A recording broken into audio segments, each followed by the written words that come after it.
안녕하세요. 오늘 4월 18일 온라인 예배에 오신 여러분을 환영하고 축복합니다. 이 시간 기도로 예배 시작하겠습니다. 기도드리겠습니다. 사랑의 아버지 하나님 감사합니다. 오늘도 우리를 예배 자리 가운데로 불러주심에 감사드립니다. 주님, 우리가 어떤 상황 가운데서도 좁은 문, 좁은 길을 택하는 자들 될 수 있게 좀 도와주세요. 감사드렸고 예수님의 이름으로 기도드립니다. 아멘. 함께 찬양하실게요.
주가 지켜주신다. 어두운 밤에도 주의 밝은 빛 인도하여 주신다.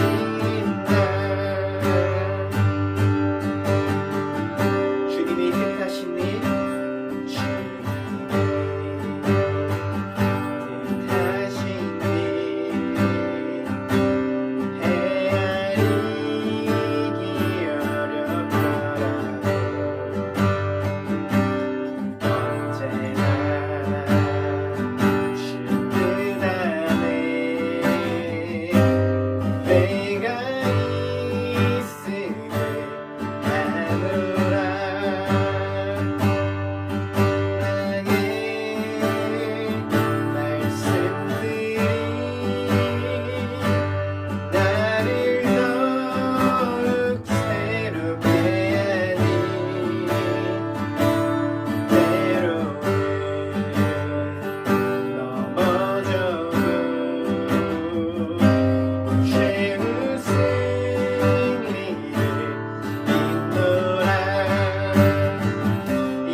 제자에게 예수님께서는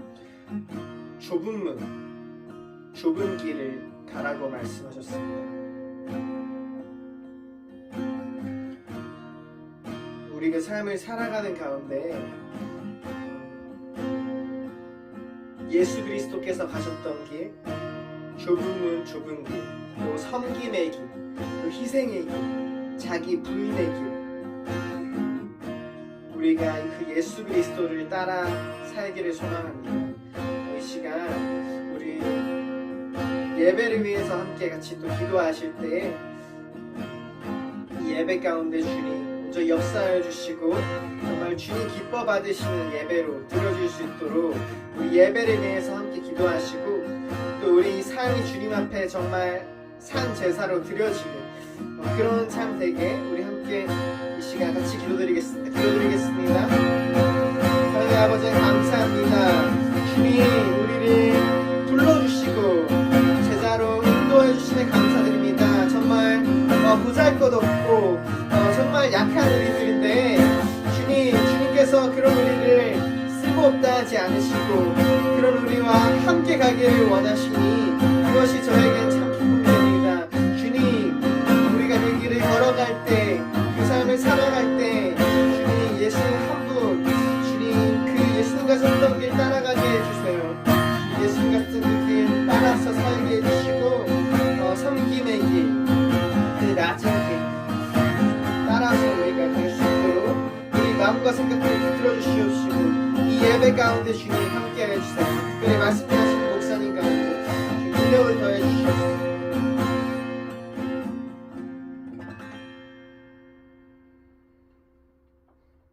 사랑의 아버지 하나님 감사합니다.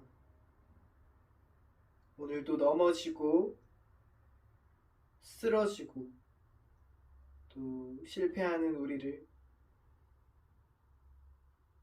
다시 불러주시고 또 우리와 함께 가길 원하시는 주님, 우리가 가는 모든 삶이 예수 그리스도의 그 십자가 그리고 각자의 십자가를 지고 따라가는 그 길이길 소망합니다. 우리가 그런 삶 될 수 있도록 도와주시고 특별히 예배의 시간 가운데 우리 마음이 주님께서 기뻐하시는 이 예배로 드려줄 수 있도록 주님 이 시간 함께 해주세요. 감사드렸고 예수님의 이름으로 기도드립니다. 아멘. 이 시간 사도신경으로 우리 신앙을 고백하겠습니다. 나는 전능하신 아버지 하나님, 천지의 창조주를 믿습니다. 나는 그의 유일하신 아들, 우리 주 예수 그리스도를 믿습니다. 그는 성령으로 잉태되어 동정녀 마리아에게서 나시고 본디오 빌라도에게 고난을 받아 십자가에 못 박혀 죽으시고 장사된 지 사흘 만에 죽은 자 가운데서 다시 살아나셨으며 하늘에 오르시어 전능하신 아버지 하나님 우편에 앉아 계시다가 거기로부터 살아있는 자와 죽은 자를 심판하러 오십니다.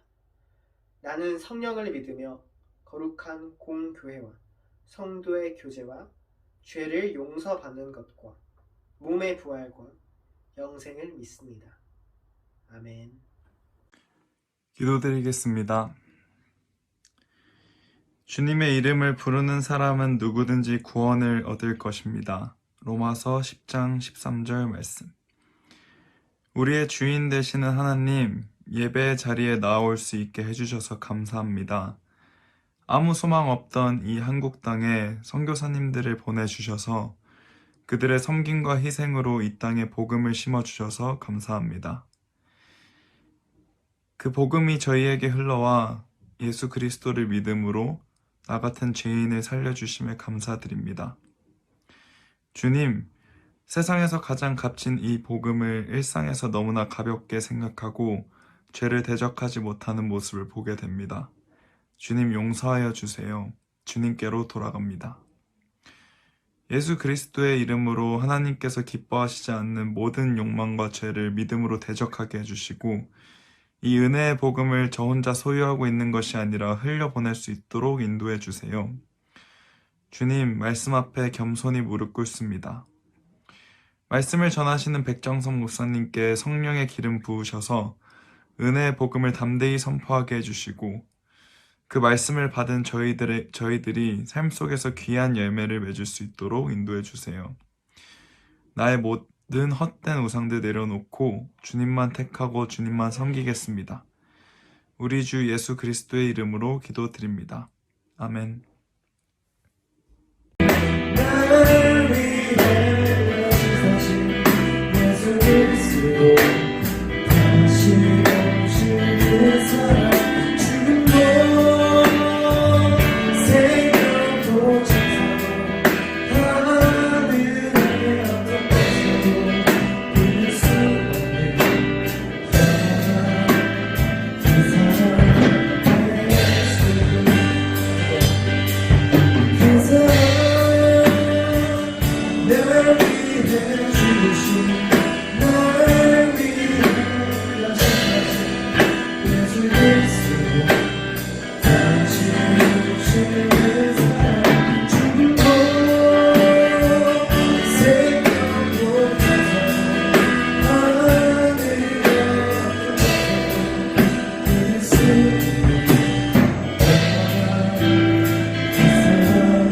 예수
자, 오늘은 여섯 번째 유대인과 이방인에 대한 복음 로마서 9장에서 11장을 우리가 나누도록 하겠습니다. 자, 오늘 본문은 로마서 9장 4절에서 5절의 말씀을 우리가 읽도록 하겠습니다. 오늘도 여러분들 성경책을 펴놓고 로마서 9장에서 11장까지 말씀을 함께 나누도록 하겠습니다. 로마서 9장 4절에서 5절 그들은 이스라엘 사람이라 그들에게는 양자됨과 영광과 언약들과 율법을 세우신 것과 예배와 약속들이 있고 조상들도 그들의 것이요 육신으로 하면 그리스도가 그들에게서 나셨으니 그는 만물 위에 계셔서 세세의 신앙을 받으실 하나님이시라. 아멘. 자, 오늘은요 로마서 9장에서 11장은 특별히 사도 바울이 유대인에 대한 그 안타까운 심정을 전한 말씀입니다. 그래서 1장 8장까지는 교리편이라고 하면 12장에서 16장까지 실천편이라고 할 때에 9장, 10장, 11장은 삽입장이다 라고도 말하기도 하고 또 9장부터 16장까지를 실천편이다 이렇게 얘기도 하는데, 일단은 오늘 유대인에 대해서 우리가 한번 살펴보고, 그 다음 우리는 한국 사람 같은 경우는 유대인이 아니잖아요. 우리는 이방인입니다. 그런데 우리가 어떻게 하나님의 자녀가 될 수 있었는가? 그것은 유대인과 밀접한 관계가 있습니다. 자, 그래서 오늘은 제가 유대인에 대해서 한번 먼저 이야기를 나누고자 합니다. 자, 노벨상 수상자의 30%가 유대인이다. 우리가 몇 퍼센트인지는 모르지만 그 유대인이 머리가 좋다는 건 잘 알고 있죠. 뭐 한국 사람도 굉장히 머리가 좋은 걸 알고 있는데, 전 세계에서 유대인만큼 머리가 좋은 걸 알고 있는데 유대인은 못 따라가는 것 같아요. 자, 제가 자료를 찾아보니까 2015년 기준 세계 인구가 73억이라고 할 때에 유대인은 0.2%. 그런데 그러니까 한 1,500만, 전 세계에 나눠 있는 유대인의 인구의 수가 1,500만 정도밖에 안 되는데, 그런데 유대인은 금융업에서 눈부신 활약상을 보이고 있다. 하지만 그들이 뛰어난 분야는 금융업뿐만이 아니라 학문과 예술, 문화, 정치 분야에서도 훌륭한 업적을 거둔 유대인이 많기 때문이다. 이렇게 말하고 있습니다. 자, 지금부터 제가 유대인들의 유명한 사람들 이름을 나열할 테니까 여러분들이 아는 분이 나오는지 한번 잘 들어보세요. 아마 거의 대부분 여러분들이 잘 아시는 분들일 거예요. 이런 물리학자인 알베르트 아인슈타인, 또 줄리우스 로버트 오펜하이머, 자, 수학자인 존 폰 노이만, 심리학자인 지그문드 프로이드, 철학자인 마리우스 스피노자, 철학자, 경제학자, 역사학자, 사회학자, 정치 이론가, 언론인, 사회주의 혁명가라는 닉네임을 갖고 있는 칼 마르크스도 유대인입니다.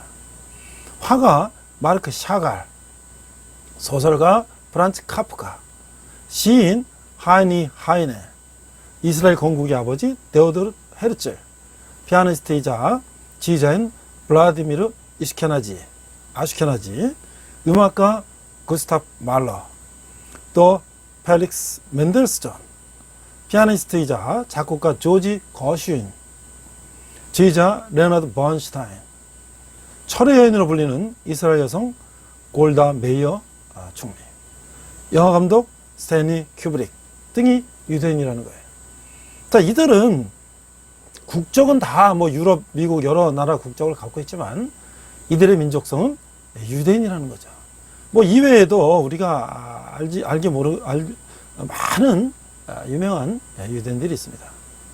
자, 그러면 통계에 따르면 1901년 노벨상이 제정된 이후에 2015년까지 노벨상을 수상한 총 1082명 중 약 30%가 유대인이다. 대단하죠? 세계 인구의 0.2%에 불과한 유대인이 노벨상을 휩쓸고 있다는 거예요. 자, 이스라엘 수도 텔아비브 시내에는 노벨상 수상자들의 업적을 기리는 노벨상 거리가 있다고 합니다. 저는 이스라엘 갔을 때 텔아비브는 공항만 갔고 시내 구경 못했어요. 예루살렘에 있는 홀로코스트 희생자들 기념관은 가봤지만, 자, 소수민족이나 다름없는 유대인이 어떻게 이렇게 많은 노벨상을 받았다는 것은 매우 놀라운 일이다. 그렇다면 대체 유대인 중에 이렇게 뛰어난 인물이 많은 것은 왜 그럴까? 이 의문에 대한 답으로 예전에는 환경설이 제시되었는데, 유대인은 예루살렘에서 쫓겨나 세계 곳곳을 유랑하면서 상상을 초월하는 핍박과 멸시를 받으면서 유대교 신앙만은 목숨처럼 끈질기게 지켰다는 것이죠. 자, 그런데요, 지금 요 내용은 경남도민신문에 나온 걸 제가 인용한 것인데, 이스라엘 대사관에서 이런 또 내용이 있어서 소개합니다. 자, 노벨상 수상자들 중 유대인이 가장 많은 5가지 이유를 이스라엘 대사관에서 이렇게 소개하고 있어요. 전 세계 인구의 0.2%에 차지하는 약 1,500만의 유대인, 남한의 인구는 세계 1%에 근접한 5,100만 명 됩니다. 우리나라 이 북한까지 한 8천만, 전 세계 나라 있는 인구 하면 우리나라도 거의 한 1억 가까이 되지 않을까요? 전 세계 한민족이. 자, 그러나 1901년부터 2015년까지 역대 노벨상 수상자들을 보면 한국인은 노벨상 수상자가 단 한 명. 누굴까요? 김대중 대통령이죠. 노벨 평화상. 그런데 유대인들은 화학, 경제, 문학, 물리, 생리학 및 의학과 평화상 부문을 휩쓴 194명의 노벨상 수상자들이 있습니다. 이것은 전체 수상자의 22%가 유대인임을 드러냅니다. 심지어 억압받은 민족으로서 함께 뭉쳐서 제대로 된 시너지를 발휘하고 있지는 못하고 있는데 어떻게 이렇게 다양한 역량을 펼치고 있을까요? 그래서 그들은 5가지를 들고 있어요. 첫 번째, 토라의 중요성. 토라가 뭡니까? 창세기, 출애굽기, 레위기, 민수기, 신명기, 모세 오경을 토라라고 하죠. 근데 유대인들은 자녀들이 어렸을 때부터 신앙 교육인 쉐마 교육을 활용합니다. 쉐마 이스라엘, 쉐마 들으라 이스라엘아, 하나님의 말씀을 들으라는 거예요. 그래서 들으라는 뜻의 쉐마에서 볼 수 있듯이 부모가, 특히 어머니가 자녀들에게 모세오경인 토라를 들려주기는 것이에요. 심지어 그들이 그 5권의 책을 통째로 외울 수 있도록 유도하기 위해서 뛰어난 암기력을 갖출 수 있게 된다는 것이죠. 또한 자녀들이 자신들의 종교를 자랑할 수 있도록 말씀에 꿀을 붙여 핥도록 하고 손목과 머리에 말씀이 적힌 띠를 두르게 하여 언제 어디서든지 토라에 대해 생각할 수 있도록 한다는 거예요. 지금도 유대인들은 이 머리 이마에 성경 이렇게 처럼 되어 있는 걸 두르고, 그 다음에 이 손목에도 두르고요. 태플림이라던가요. 그런 거를 지금도 의식을 하고 있어요. 그만큼 성경을 중요하게 생각하는 것이죠. 이 글은 지혜가 담겨 있는 글이기에 탈무드와 더불어 아이들이 사고의 확장과 종교적 기틀을 잡을 수 있게 해준다는 거예요. 자, 첫 번째 토라입니다. 두 번째는 토론이 자유로운 환경이라는 거예요. 유대인들은 자녀들에게 답을 주지 않습니다. 스스로 찾도록 유도하고 보조합니다. 유대인들은 가정에서부터 교육을 몸소 실천한다고 해요. 우선 자녀가 어렸을 때에는 책을 자주 읽어줍니다. 읽는 것에 끝나는 것이 아니라 자녀들이 이야기에 대해 어떻게 생각하는지, 느끼는지, 어떤 질문이 있는지 말하도록 함으로써 생각하는 힘을 기르게 한다는 거예요. 하루에 한 끼는 반드시 가족과 함께 식사할 수 있도록 부모가 노력하고, 밥을 먹을 때는 휴대폰을 사용하거나 텔레비전을 보도록 하는 것이 아니라 부모와 자녀 간에 대화가 이루어지도록 한다는 거예요. 일상적인 대화를 하며 정서적인 교감을 하도록 하고, 신문 기사의 내용에 대해 토론하며 식사를 한다는 거예요. 가정에서 이와 같이 생각하고 말하는 경험을 쌓으면 사회에 나가서 학교에서든 친구들 사이에 토론할 장이 자연스럽게 마련된다는 거예요. 어렸을 때부터 늙을 때까지 이렇게 토론하는 것이 자연스러운 삶의 일부라는 것이죠. 이런 사회 모습을 잘 대변하듯 2명의 유대인이 모이면 3가지 의견이 나온다는 말이 있는데, 이 뜻은 곧 각자 다른 의견을 가지고 있었으나 토론을 함으로써 합의점을 찾게 되는 새로운 의견 및 결론이 나온다는 것을 의미한다는 것이죠. 세 번째는 첫 번째 뭐예요? 토라. 두 번째 토론 문화, 가정서부터. 세 번째 뇌를 활성화시키는 교육인데 뭐냐면 하브루타. 이게 뭐냐면요, 토론식 교육이에요. 이와 같이 토론이 자연스럽게 되면 직접적으로 학업에 적용하게 되는데, 학업에서 토론 능력을 기르는 연장선인 하브루타라고 할 수 있는데, 보통 4명 이하의 학생들이 짝을 지어 서로 가르치고 토론하면서 공부하는 방식이에요. 제가 이스라엘에 2년 전에 갔을 때 히브리 대학을 견학을 했습니다. 그래서 히브리 대학 도서관에 들어가 봤어요. 우리나라 도서관은 어떻습니까? 조용하죠. 조용해요. 서로 남을 방해 끼치지 않으려고 걷는 소리, 심지어 책장 넘기는 소리까지도 조용하죠. 그런데 놀라운 광경을 봤어요. 어떤 홀에 들어갔더니 4명씩 앉아가지고 뭐 그냥 서로 막 목청을 돋구하면서 토론하는데, 이거 무슨 시장 바닥은 저리 가래. 도대체 이게 뭐냐? 이게 토론식 교육이라는 거예요. 우리나라 도서관 쥐 죽은 듯이 조용한 도서관인데, 이스라엘 도서관, 대학 도서관, 어느 도서관이든 난장판 무슨 시장판보다 더 시끄러운 토론의 도서관. 놀라운 경험이었어요. 서로에게 가르치려면 공부 내용을 알아야 하기에 내용을 미리 파악해야 하고 생각을 정리해 놓아야 합니다.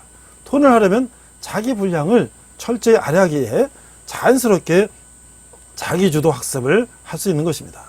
서로에게 가르치기 시작하면 다양한 관점을 접할 수 있는 기회가 되고, 서로에게 질문을 던짐으로써 당연한 것에 대해서도 의문을 품고 해결하려 하게 되고, 상대방을 설득할 수 있는 능력을 기르게 된다는 것이죠.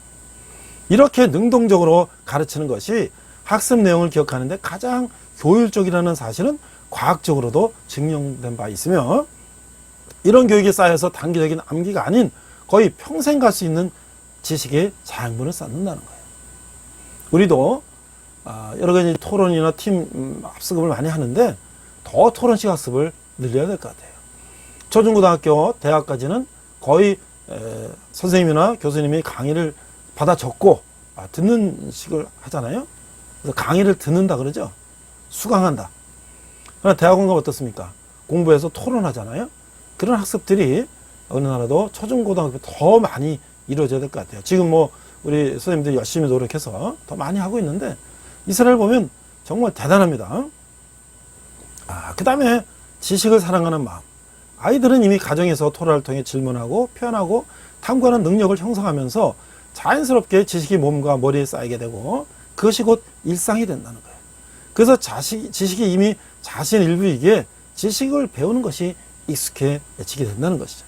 나아가서 어린이집에서 어린이들이 처음으로 교육받기 시작할 때에 선생님은 꿀을 그 알파벳 모양에 배치하고 거기다 발라주면 아이들이 그 과자를 꿀 바른 걸 핥아 먹으면서 이게 A이고 B이고 C고 이런 걸 배운다는 거예요.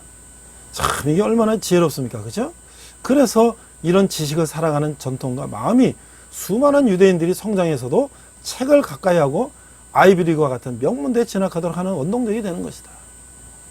근데 우리는요, 대학 가서 공부하고 고시 가고 패스하고 이런 사람 공부하고 그냥 뭐 일할 사람 공부 안 해도 된다. 그게 아니라 내가 어떤 일을 하든 그 일을 잘할 수 있고 또 효과적으로 하려면 책을 보고 연구를 해야죠. 그죠? 그러니까 뭐 연구하면서 학자가 되는 사람만 책을 보는 게 아니라 모든 사람이 책을 봐야죠. 5번째 마지막인데 잠재력 확장이에요. 공부하는 것만으로 끝나는 것이 아니라 공부의 방향성도 초등학교 이후부터 생각하게 된다는 것이에요. 특히 부모들은 자녀가 어느 분야에 호기심이 있고 어떤 것을 잘하는지 주의 깊게 관찰하며 아이의 사고를 확장하며 최대한 자신의 잠재력을 끌어올릴 수 있는 기회를 열어준다는 거예요. 자, 그래서 이스라엘 대사관에서 친절하게 한국식 교육과 이스라엘식 교육을 비교해놨어요. 제가 한번 읽어보겠습니다. 먼저 말하는 게 한국식 교육이고 뒤에 말하는 게 유대인식 교육이에요. 자, 우리는 성공 우선인데 이스라엘은 가정 우선. 우리는 애착에 소홀한데 안정된 애착을 한다. 우리는 정체성, 가치관이 소홀한데 분명한 정체성을 가지고 교육한다. 우리는 개인 출세, 자아실현인데 이스라엘은 티쿤 올람, 세상을 더 아름답게. 저도 석사학위 논문을 이스라엘식 교육을 제가 벤치마킹에서 국내 기업교육 적용하는 사례를 하면서 이스라엘식 교육을 많이 했는데요. 저도 그래서 이거를 아이들한테 얘기했어요. 너희들이 어떤 공부를 해도 좋다. 그러나 너희들이 공부한 걸 가지고 세상에 도움이 돼야 된다. 그래서 아들은 화학을 좋아해서 지금 제약회사 화학과를 나와서 제약회사 가서 화학을 실험하고 연구하고 있어요. 또 딸은 역사를 좋아해서 지금 역사 선생을 하고 있어요. 그러니까 이 이스라엘의 방법을 조금이라도 우리가 배워서 활용할 수 있다면 많은 도움이 될 것 같아요. 유태영 박사님이라고 이 건국대에서 이제 학장하시고 교수하셨던 유태영 박사님이 이스라엘에서 박사학위 받으시고 이제 건대에서 교수하시면서 유대인의 이스라엘식 교육을 많이 강의하고 책도 많이 쓰셨는데 그런 책들을 보면 우리가 자녀 교육에 많은 도움이 될 것 같아요. 제가 이걸 일일이 안 읽더라도 중간중간 읽어보면 우리는 성적인데 이들은 실력이고 우리는 지식인데 그들은 지혜고 우리는 시험 합격인데 그들은 생활 실천이고 우리는 암기인데 그들은 이해와 적용이고 우리는 선행학습인데 그들은 적기교육이고 우리는 조기학습인데 그들은 조기교육이고 예? 우리는 교과서적 지식인데 그들은 실제 삶의 지식이고 우리는 강의와 전달인데 그들은 토론과 논쟁이고 제가 군대교회나 대학교회에서 젊은이들하고 설교할 때 저는 좀 설교 방식을 다른 방식으로 합니다. 지금은 온라인으로 예배하기 때문에 제가 또 어른들한테 물어볼 수도 없고 온라인으로 우리 쌍방향 대화가 안 되기 때문에 그냥 일방적으로 설교를 합니다만은 젊은이들이 교회 처음 나온 군인 형제들 잘 몰라요, 성경을. 그럼 제가 중간중간에 퀴즈를 냅니다. 역사적인 거, 문화적인 거, 성경적인 거. 그러면 그들이 자다가 번떡 깨죠. 그 대답하고 그러다 보면 집중하게 되고. 대학에서도 제가 강의할 때 늘 저는 기업에서 강의를 했기 때문에 늘 쌍방향 커뮤니케이션 강의를 했는데 대학에서도 늘 그렇게 질문하고 대답하고 또 대학교에서도 질문하고 대답하고 그러면 우리 학생들이 졸지를 못하죠. 항상 물어보면 또 어려운 거 물어보는 거 아니에요. 쉬운 거 물어봅니다. 그리고 또 선물도 주고 그러면 이게 굉장히 시너지가 나죠. 우리는 외적 동기인데 저들은 내적 동기고 우리는 타율인데 저들은 자율이고 이 뭐 말할 수가 없어요. 예? 우리는 혼자 책상에서 공부하는데 그들은 친구와 토론하면서 함께 공부한다는 거예요. 그래서 대학 출신들 중에서 기숙사 출신들이 이 토론이 강하다는 거 아닙니까? 왜요? 기숙사에서 뭐 텔레비 볼 수도 없고 뭐 할 수도 없으니까 친구들하고 계속 대화를 하는 것이죠. 근데 집에서 다니는 학생들은 누가 대화할 사람이 있습니까? 요즘에 심지어 부모님, 형제들하고도 별로 대화 안 하는데 그냥 혼자 스마트폰만 보고 그러고 있으니까 이게 듣는 건 많이 들어도 대화 토론이 안 되는 것이죠. 자, 그래서 우리도 이런 유대인들이 어떻게 해서 이렇게 세계적으로 머리가 좋아서 두각을 나타내는지 이런 것들을 한번 살펴봤습니다. 그래서 유대인의 역사를 또 제가 살펴봤는데요. 사실은 유대인의 역사는 우리가 창세기부터 쭉 이어온 구약 신약 이게 다 이스라엘 역사이기 때문에 다시 뭐 새롭게 유대인의 역사를 이야기할 게 없어요. 우리 성경 구약 신약을 제대로 공부하면 이게 바로 유대인의 역사죠. 그런데 마지막으로 제가 유대인을 얘기하면서 유대인의 분파를 제가 좀 얘기할 텐데요. 우리가 들어도 잘 몰라요. 그러나 뭐 그냥 참고로 알아두시면 아슈케나짐이라고 하는 분파가 있는데 이들은 이제 물론 이스라엘은 12지파가 있죠. 근데 이들이 독일과 네덜란드에 살다가 동유럽으로 이주해서 이 동유럽에 사는 사람들을 아슈케나짐이다. 또 스파라딤, 스페인과 포르투갈에 살았으며 상당수는 프랑스, 터키, 북아프리카에도 이주했다. 그러니까 2000년 전에 로마가 점령하면서 또는 그 전에 로마의 박해를 통해서 예수 믿는 사람들, 유대인들이 다 흩어지고요. 그러면서 또 이들이 전 세계로 퍼졌지 않습니까? 그 다음에 이제 세 번째는 예멘 유대인이 있다는 거, 아프리카. 그래서 이런 유민에 있고요. 그다음 베네 이스라엘이라는 사람들이 있는데 이 사람들은 인도에도 있다는 거예요. 인도. 그 다음에요. 마지막으로는 중국에도 있다는 거예요. 중국. 그래서 제가 이스라엘에 갔을 때 우리를 안내해준 우리 안내하신 분이 선물을 이렇게 뭐 식품들 같은 거를 막 사가지고 그 중국계 유대인 집을 가정 방문을 했어요. 그래서 그들이 여러 가지 새로 이제 이스라엘 돌아와서 이 귀환법이라고 하죠. 이제 조상들이 유대인이거나 나는 유대교를 개종한다 그러면 이제 이스라엘에 돌아와서 살 수 있도록 해주는 거예요. 그런 법이 있어요. 그래서 이들이 이제 왔는데 이게 중국 사람들이에요. 어떻게 중국 사람이 유대인일까? 이들도 역시 중국 송나라 때 그 옛날에 유대인들이 글로 넘어가서 이제 중국에 정착했다는 거예요. 그래서 리씨, 우리말로 이씨죠. 장씨, 인동 장씨, 안씨, 진씨 이런 김이에요. 한문으로는 이런 씨들이 이제 중국에 온 유대인들인데, 중국에 정착한 유대인인데 이들이 고려 시대에 우리나라에도 들어왔다는 거예요. 그러면 우리나라도 전혀 유대인하고 관계가 없지는 않을 수도 있다, 이런 생각이 들죠. 자, 오늘 제가 유대인에 대해서 좀 자세하게 설명을 했는데요. 자, 그러면 오늘 이제 본론으로 들어가서 9장, 10장, 11장은 무슨 내용인가? 자, 앞에서 말씀드린 것처럼 9장, 11장은 삽입된 것으로 바울이 왜 성부, 성자, 성령 교리를 얘기하다가 갑자기 유대인 얘기를 할까? 그리고 또 다시 12장부터 16장까지는 실천 얘기를 할까? 그것은 바울이 그 유대인에 대한 안타까운 심정을 이제 3장에 걸쳐서 쓰게 된 것이죠. 그래서 왜 바울은 이 9장 11장을 썼을까? 첫 번째, 개인적인 이유로서 바울 서신을 읽는 사람들 가운데 모든 유대인들은 이스라엘의 영적인 운명에 관해 알고 싶었을 것이다. 바울은 복음의 은혜를 자기 민족들이 누리기를 원했습니다. 바울이 누구예요? 바울은 유대인이죠. 그의 아버지는 이 텐트메이커, 이 장막을 만드는 장막직인데, 우리가 만드는 지금 뭐 그런 게 아니에요. 이게 별장이에요, 별장. 굉장히 돈을 많이 벌어서 로마 시민권을 돈을 주고 샀단 말이죠. 그 로마 시민권자지만 그의 출신 성분은 유대인이고, 그는 작은 지파인 베냐민 지파라고 얘기하고 있지 않습니까? 그런 유대인들이 지금까지도 예수님을 거부하고 하나님만 믿고 있는 거예요. 그러니까 너무 안타깝죠.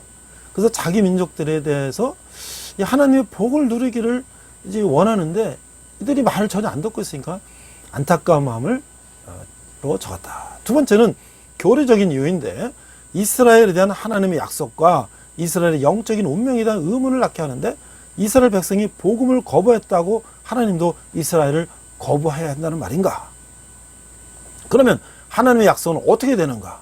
즉 이스라엘을 다룸에 있어서 하나님의 의를 보여줄 필요성에 대해서 설명하고 있다는 것이죠. 왜냐하면 하나님께서 이스라엘 백성들을 내가 선택한 백성이라고 선택했는데, 이들이 예수님을 거부하면 그럼 어떻게 합니까? 이들을 다 하나님이 외면해야 됩니까? 그렇지 않다는 것이죠. 그 다음에 세 번째, 실천적인 이유로서 구원이 오직 예수 그리스도를 믿는 믿음으로 말미암는다면 이것은 유대인과 이방인들과의 관계에 어떤 영향이 미치게 되는가? 오늘 이 부분이 또 중요한 문제예요. 그래서 이 복음이 인종적 문제에 적용하고 있다. 마지막으로 구원이 오직 예수 그리스도 안에 믿음에 의한다면 사람들은 먼저 받은 사람들의 선교적 책임을 묻는다는 것이. 그러니까 우리가 먼저 예수 믿었으면 우리가 많은 사람들에게 복음을 전할 책임이 있다는 거예요. 자, 오늘 말씀의 본문 로마서 9장 4절에서 5절 한번 읽어보도록 하겠습니다. 그들은 이스라엘 사람이라 그들에게는 양자됨과 영광과 언약들과 율법을 세우신 것과 예보와 약속들이 있고 조상들도 그들의 것이요 육신으로 하면 그리스도가 그들에게 나셨으니 그는 만물 위에 계셔서 세세의 찬양을 받으실 하나님이시라. 아멘. 자, 그런데요, 이 말씀에 보면 이스라엘이 그 복을 받은 8가지가 나와요. 4절에 보니까 양자됐다, 하나님의 자녀가 됐고요, 영광도 받았고요, 언약도 받았고요, 또 율법도 받았어요. 그리고 예배도 받았고 하나님의 약속도 받았어요. 그 다음에 5절에 가니까 그들의 조상들도 다 하나님의 택하심 받았고요. 그래서 마지막으로 그리스도가 그들에 나셨잖아요. 유대인 중에서 예수님이 오셨잖아요. 그러니까 이 8가지 복을 받았는데 이들은 그거를 제대로 누리지 못하고 있다는 것이죠. 그래서 9장 11절에서 13절을 보니까 그 자식들이 아직 나지도 아니하고 무슨 선이나 악을 행하지 아니한 때에 택하심을 따라 되는 하나님의 뜻이 행위로 말미암지 않고 오직 부르시는 이로 말미암아 서게 하려 하사 리브가에게 이르시되 큰 자가 어린 자를 섬기리라 하셨나니 기록된 바 내가 야곱은 사랑하고 에서는 미워하였다 하신과 같으니라. 자, 하나님의 사랑과 긍휼이 공의로운 선택의 기준이 돼서 우리가 구원을 받았으니 우리는 이런 하나님의 선택에 감사해야 된다. 만약 하나님이 공의와 사랑과 긍휼에 있어서 완전하신 하나님이라면 왜 어떤 사람은 구원을 받고 어떤 사람은 구원을 받지 못하는 것은 전적으로 하나님의 주권에 속함으로 이해할 수 없다 할지라도 하나님을 신뢰해야 된다는 거예요. 우리가 에서와 야곱이 형제가 있는데 에서가 형이고 야곱이 동생이면 그 당시에 장자가 상속을 받는 게 당연하지 않습니까? 근데 어떻게 야곱이 장자권을 받고 축복을 받고 예수님이 족보가 올라가냐 말이죠. 이건 하나님의 전적인 선택이고, 물론 에서는 이방 여인 가나안 여인과 결혼하고 떠나갔고 야곱은 자기 종족들을 위해서 죽을 끓여서 먹이면서 아이를 살리고 이런 마음을 하나님 보셨어요. 그렇죠? 그러니까 우리가 생각하는 거하고 하나님의 기준은 다른데 전적인 건 하나님의 선택의 기준을 우리는 따라야 된다는 것이죠. 15, 16절에 보니까 모세가 이르시되 내가 긍휼히 여길 자를 긍휼히 여기고 불쌍히 여길 자도 자를 불쌍히 여기리라 하셨으니 그러즉 원하는 자로 말미암음도 아니요 다른 박질하는 자로 말미암음도 아니요 오직 긍휼히 여기시는 하나님으로 말미암음이니라. 자, 그 다음에요. 우리가 이제 많이 인용하는 말이죠. 이제 21절에 보면 사도 바울은 귀히 쓸 그릇과 친히 쓸 그릇에 관해서 말하고 있어요. 그릇이란 단어는 그것이 사용될 목적이나 쓰임을 말하는 것인데요. 로마서 9장 20절 21절에 보니까 이 사람아 내가 누구에게 감히 하나님께 반문하느냐 지음을 받은 물건이 지은 자에게 어찌 나를 이같이 만들었느냐 말하겠느냐. 21절 토기장이가 진흙 한 덩이로 하나는 귀히 쓸 그릇을 하나는 천히 쓸 그릇을 만들 권한이 없느냐. 그렇죠. 그릇을 만드는 사람이 똑같은 흙으로 이것은 유약을 봐서 아주 귀한 그릇으로 만들고 이거는 그냥 대충 해서 그냥 흙그릇 만들고 꿀은 토기장이의 권한 아니겠느냐 이거죠. 그러나 하나님은 그런 공의를 가지고 계시면 또 사랑의 하나님이시죠. 하나님 우리를 일일이 다 보시고 우리의 마음을 아시고 또 우리의 상을 아시기 때문에 하나님은 일방적으로 하시는 게 아니에요. 자, 네 번 우리 또 보니까 남은 자들에 대한 이방인에 대한 구원에 대한 예언은 25절 26절에 보니까 호세 그래도 이러기를 내가 내 백성 아닌 자를 내 백성이라 사랑하지 아니한 자를 사랑한 자라 부르리라 너희는 내 백성이 아니라 한 그곳에서 그들이 살아계신 하나님의 아들이라 일컬음을 받으리라 함과 같으니라. 자, 우리가 호세아라는 말씀 성경에 보면 호세아에게 이 창녀와 결혼하라고 그랬어요. 그리고 아들을 낳으면 이름을 로루하마. 이거 뭐야? 내 백성이 아니다. 로하미. 이런 이름을 지라고 했고, 그래서 이거 무슨 얘기냐면 불순종한 이스라엘에 대한 하나님의 사랑과 인내와 긍휼을 말하는 거예요. 내 아들이 아니다. 그러니까 이스라엘 백성들이 얼마나 하나님을 배반하고 거역하고 했으면 호세 선지자에게 그런 상황을 맞게 하고 그 안타까운 심정으로 이스라엘 백성에게 전하라고 했었을까요? 그렇지만 하나님은 뭐예요? 그들의 이름에서 제거될 날을 지적해 주셨다는 거예요. 영원히 그들을 죄악 속에 두지 않으시고 언젠가는 그들을 구원하실 거라는 것이죠. 이방인들은 하나님의 백성이 아니기 때문에 사랑을 받지 못했지만 하나님께서 국률 가운데 그들에게 복음을 주셨으며 하나님의 선택은 이스라엘을 초월하게 되셨다. 그래서 9장 27절에서 9절을 보니까 또 이사야가 이스라엘에게 관하여 외치되 이스라엘 자손들의 비록 바다의 모래 같을지라도 남은 자만 구원을 받으리니 주께서 땅에서 그 말씀을 이루고 속히 시행하리라 하셨느니라. 또한 이사야가 미리 말한 바가 만일 만군의 주께서 우리에게 씨를 남겨두지 않으려 하셨더라면 우리가 소돔과 같이 되고 고모라 같이 같았으리로다 함과 같으니라. 자, 이 말씀에서 보면요, 이스라엘이여 내 백성이 바다의 모래 같을지라도 남은 자만 돌아오리니 넘치는 공의로 이 괴멸이 작정되었지만 이미 지정되었은즉 만군의 여호와께서 온 세계 중에 끝까지 행하시라는, 만군의 여호와께서 온 세계 끝까지 행하시라는 것을 이들은 깨닫지 못했다는 거예요. 소돔 같고 고모라 같았다.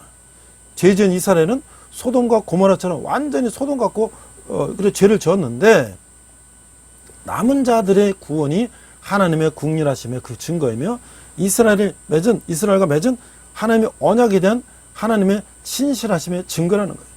그 남은 자들을 남겨주셨다는 거예요. 그러니까 이스라엘에서 많은 사람들이 예수님을 거부하지만 그 중에서 예수님을 믿은 사람이 있지 않습니까? 그래서 그들을 남겨놓으셨다는 거예요. 그래서 그들로 인해서 이제 이스라엘 백성들은 구원을 받게 된다는 것이죠. 이제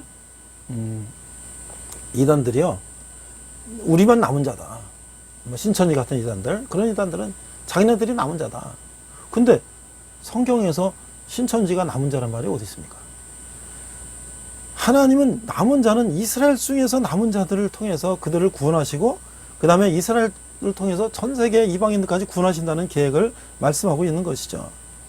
자, 우리가 그 이스라엘이 왜 구원받지 못했나? 그들은 불신앙 때문에 구원받지 못한 거예요. 예수님을 거부했기 때문에. 그래서 그들이 10장 1절에 보니까 형제들이 내 마음에 원하는 바와 하나님께 구하는 바는 이스라엘 위함이니 곧 그들로 구원을 받게 함이라. 내가 증언하니 그들이 하나님께 열심히 있으나 올바른 지식을 따른 것이 아니니라. 하나님의 의를 모르고 자기 의를 세우려고 하면서 하나님의 의에 복종하지 아니하느니라. 그러니까 이스라엘 사람들은요, 자기네들이 선택받은 백성이기 때문에 자기들이 최고고 이방인들은 그냥 저 장작 때는 소시계감이다 하는 거예요. 그러니까 얼마나 이게 세계 우리 만민을 구원하는데 그들이 하나님 말을 안 듣는 거예요. 자, 예수 그리스도를 믿는 믿음으로 기꺼이 구원받지 않았기 때문이고요. 그들의 신앙이 율법을 준수함으로 하나님의 올바른 관계를 맺는다는 그들의 생각이 근거한 것과 복음이 가지다 준 지식은 거부했다는 거예요. 그래서 이제 우리가 이 소수의 남은 자들을 통해서만 그들을 다시 회복시킬 수 있다라는 것을 하나님이 보여주셨죠. 자, 그 다음에 이제 우리는 그럼 이런 것들하고 이제 이 세계 복음하고는 어떤 관계가 있는가? 10장 6절, 7절, 8절 한번 읽어보도록 하겠습니다. 믿음으로 말미암는 의인은 이같이 말하되 내 마음에 누가 하늘에 올라가겠느냐 하지 말라 하니 올라가겠냐 하면 그리스도를 모셔 내려놓는 것이요, 혹은 누가 무적하게 내려가겠느냐 하지 말라 하니 내려가겠느냐 하면 그리스도를 죽은 자 가운데서 모셔 올리려는 것이라. 그러면 무엇을 말하느냐? 말씀이 내게 가까워 내 입에 있으며 내 마음에 있다 하였으니 곧 우리가 전파하는 믿음의 말씀이라. 그러니까 우리는 이제 복음이 전해지지 않으면 우리가 구원을 받을 수 없기 때문에 하나님께서는 우리에게 이 복음을 전하는 일을 명하시고 우리가 하나님의 부르심에 섬김으로 응답하도록 요구하고 계시다는 거예요. 그래서 12장 13절 14절에 보니까 유대인이나 헬라인이나 차별이 없습니다. 한 분이신 주께서 모든 사람의 주가 되사 그를 부르는 모든 사람에게 부요하시도다. 누구든지 주의 이름을 부르는 자는 구원을 받으리라. 그래서 주의 이름을 부르는 자 구원을 얻으리로다. 우리가 많은 찬양을 부르지 않습니까? 14절 그런즉 그들이 믿지 아니하는 일을 어찌 부르리요? 듣지도 못한 일을 어찌 믿으리요? 전파하는 자가 없이 어찌 들으리요? 우리가 그 복음을 우리들에게도 복음을 전할 책임이 있다는 것이죠. 하나님께서 모든 사람들에게 복음이 전해지길 원하시고 그들을 구원하실 하나님의 계획이 이루어지길 원하기 때문에 모든 교회와 우리 모두는 하나님의 지상 명령을 충실히 이행하는 것이 우리 사역의 목표가 되어야 된다는 것이죠. 우리의 삶도 모습도 이 사명에 맞게 돼야 된다는 것이에요. 그래서 하나님께서 이제 이스라엘을 그럼 완전히 버리셨느냐? 그게 아니라는 거예요. 그럼 우리의 관계는 어떻게 되느냐? 11절에 보니까 11장 보니까 우리는 하나님께서 이스라엘을 완전히 버리셨다는 의문을 가질 수도 있는데 로마서 11장 1절에서 15절을 보면 하나님께서 사도 바울과 같은 신실한 남은 자를 남겨두셔서 이스라엘 백성들을 구원하게 하셨다는 거예요. 11장 4절 5절 그에게 하신 대답이 무엇이냐? 내가 나를 위하여 바알에게 무릎 꿇지 아니한 사람 7,000명을 남겨두었다 하셨으니 그런즉 이와 같이 지금도 은혜로 택하심을 따라 남은 자가 있느니라. 바울 같은 사람들, 예수님을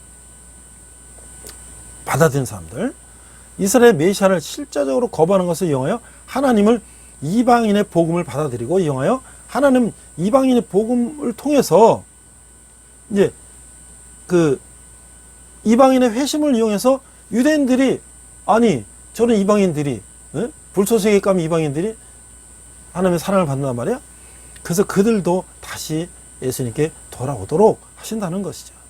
11절 12절 로마서 11장 11절 11절 그러므로 내가 말하노니 그들이 넘어지기까지 실족하였느냐 그럴 수 없느니라. 그들이 넘어짐으로 구원이 이방인에게 이르러 이스라엘로 시기나게 함이니라. 12절 그들이 넘어짐이 세상이 풍성함이 되며 그들의 실패가 이방인의 풍성함이 되거든 하물며 그들의 충만함이리요. 그러니까 유대인들이 예수님을 거부함으로써 이방인들이 예수님을 믿고 하나님의 자녀가 되니까 이제 어떻게 해요? 그들도 다시 하나님께 돌아오는 계기가 될 수 있다는 거예요. 그래서 이제 여기 유명한 또 비유가 나오지 않습니까? 돌감람나무와 참감람나무. 자, 그래서 로마서 11장 17절 18절 보면 또 한 가지 얼마가 꺾였는데 돌감람나무인 내가 그들 중에 젖붙임이 되어 참남나무 뿌리의 진액 함께 받는 자가 되었은즉 가지들을 향하여 자랑하지 말라. 자랑할지라도 네가 뿌리를 보존하는 것이 아니요 뿌리가 너를 보존하는 것이라. 자, 이게 뭐냐면 참감람나무가 있어요. 이스라엘이에요. 근데 이들이 하는 예수님 믿지 않아서 가지가 부러졌어요. 그래서 어떻게 해요? 하나님께서 이방인들 돌감람나무를 거기다가 접붙였단 말이에요. 그 돌감람나무가 막 자라요. 하나님의 사랑을 받고 자라요. 그런데 돌감람나무 이방인들에게 너희들 자랑하지 말라. 너희들은 그 뿌리에서 이스라엘의 참감람나무의 뿌리의 진액을 받아먹고 산다는 것이에요. 그죠? 그러니까 어떻게 해요? 이제 우리가 이스라엘 백성들의 주께로 돌아오는 것에 대해서 우리가 이제 그들에서 기도하고 또 우리 이방인들도 이제 하나님의 자녀가 되는 것에 대해서 감사함을 가져야 된다는 것이죠. 그래서 이스라엘 거부는 일시적인 것이며 이방인에게도 긍휼을 베푸신 하나님께서 선택된 백성에게도 긍휼을 베푸셔서 이스라엘을 회복시키실 것이다. 로마서 11장 20절에서 22절 옳도다 그들은 믿지 아니하므로 꺾이고 너는 믿음으로 섰느니라. 높은 마음을 품지 말고 도리어 두려워하라. 21절 하나님이 원가지들도 아끼지 아니하였은즉 너도 아끼지 아니하시리라. 22절 그러므로 하나님의 인자하심과 준엄하심을 보라. 넘어지는 자들에게는 준엄하심이 있으니 너희가 만일 하나님의 인자하심에 머물러 있으면 그 인자가 너에게 있으리라. 그렇지 않으면 너도 찍히는 바 되리라. 그래서 하나님께서 그리스도 안에서 우리가 하나 되게 하실 때 유대인들과 이방인들을 아름답게 돌보시게 되신다는 거예요. 23절, 24절 보니까 그들도 믿지 아니하는데 머무르지 아니하면 젖붙임을 받으리니 이는 그들을 젖보시실 능력이 하나님께 있으리라. 내가 원 돌감나무에서 찍힘을 받고 본성을 거슬러 좋은 감람나무에 젖붙임을 받았으니 원 가진 이 사람들이야말로 이 사람들이 얼마나 더 자기 감람나무에 젖붙이심을 받으랴. 그러니까 우리 이방인들도 이 참 감람나무 젖붙여서 이렇게 복을 받는데 원래 그 참나무 가무인 그 이스라엘 백성들이 하나님께 예수님께 돌아오면 그들에게 얼마나 큰 축복이 있겠냐 이런 말씀이죠. 그래서 이제 우리는 정리합니다. 참 감람나무는 하나님이 심으신 그 이스라엘 민족이고요. 꺾어진 나무는 뭐냐면 하나님이 심으신 그 감람나무 중에 그리스도를 믿지 아니한 유대인들이 버려진 유대인들이 꺾어진 유대인들이고 이제 거기에 젖붙여진 돌 감람나무는 그리스도를 믿는 이방인이라고 하는 것이에요. 자, 이제 마무리합니다. 로마서 9장에서 11장을 우리가 살펴보니까 이게 앞에 11장 이 8장까지의 교리적인 것과 12장 16절의 실천적인 부분 속에서 이 유대인들에 대한 안타까운 심정을 우리가 알 수가 있는 것이죠. 그래서 왜 바울은 이 말씀을 썼을까? 첫째, 개인적으로 이스라엘의 영적인 운명을 위해서 하는 것이죠. 그들까지도 복음의 은혜를 함께 누리길 원했다는 거예요. 둘째, 하나님의 약속과 이스라엘의 영적인 운명에 대해서 하나님의 언약에 대해서 말하겠다는 것이고, 세 번째는 구원이 오직 믿음으로 말미암다는 사실을 다루며 복음은 인종을 초월한다는 거예요.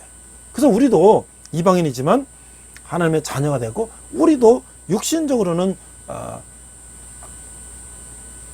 아브라함의 자손이 아니지만 우리는 영적으로 아브라함의 자손이 됐다는 것이죠.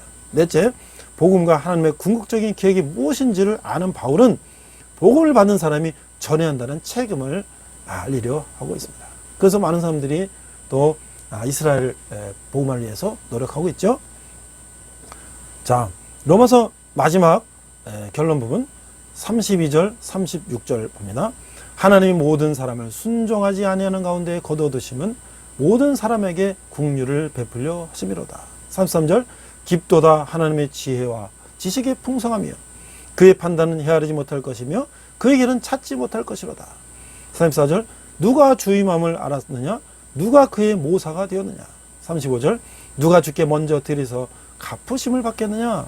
36절 이는 만물이 주에게서 나오고 주로 말미암고 주에게로 돌아감이라 그에게 영광이 세세토록 있을지어다. 아멘.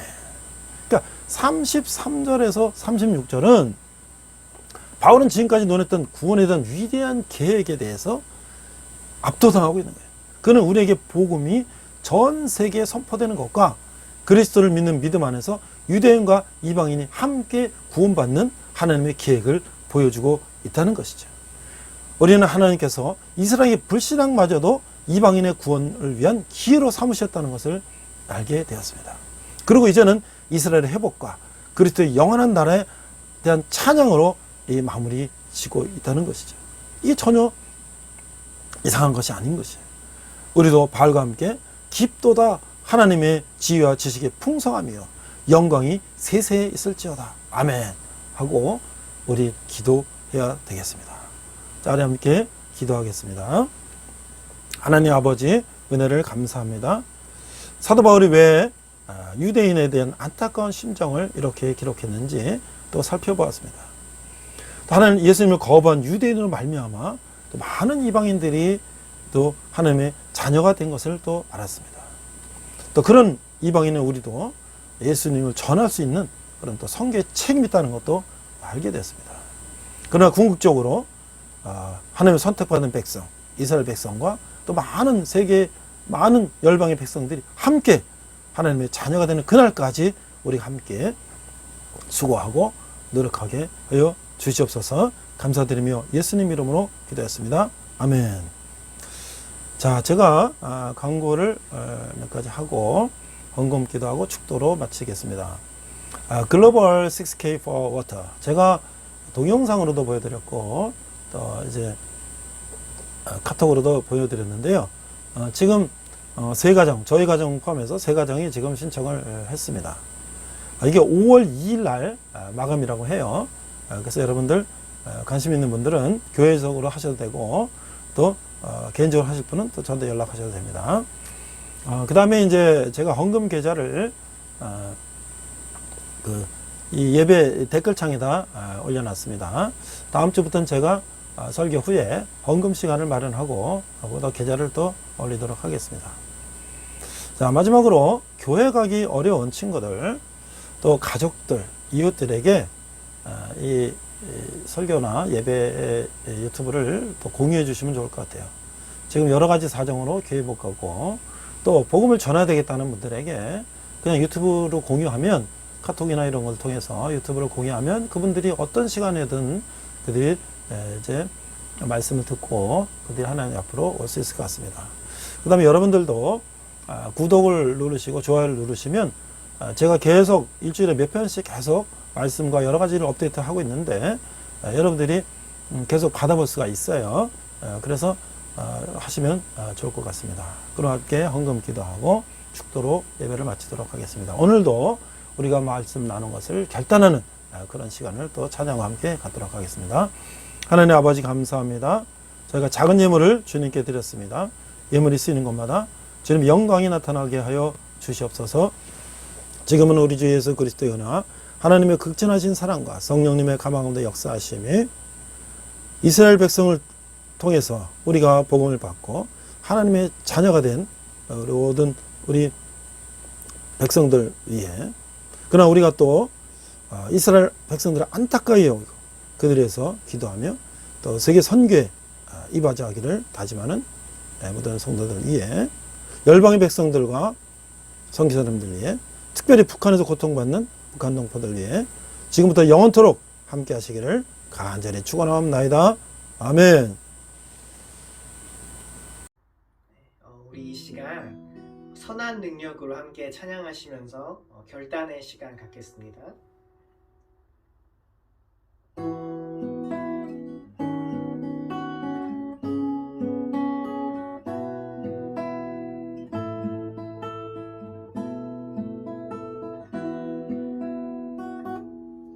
그 선한 힘에 고요히 감싸여 그 놀라운 평화를 누리며 나 그대들과 함께 걸어가네. 나 그대들과 하늘을 여네. 지나가 너무 어두운 날들이 무겁게 내 영혼 짓눌러도 우주여 우릴 외면치 마시고 약속의 구원을 이루소서. 그 선한 힘이 우릴 감싸시니 믿음으로 일어나릴 기대하네. 주 언제나 우리와 함께 계셔. 하루 또 하루가 늘 새로워. 주께서 밝히신 작은 촛불이 어둠을 헤치고 타오르네. 그 빛에 우리 모두 하나 되어 온누리에 비추게 하소서. 그 선한 힘이 우릴 감싸시니 믿음으로 일어나릴 기대하네. 주 언제나 우리와 함께 계셔. 하루 또 하루가 늘 새로워.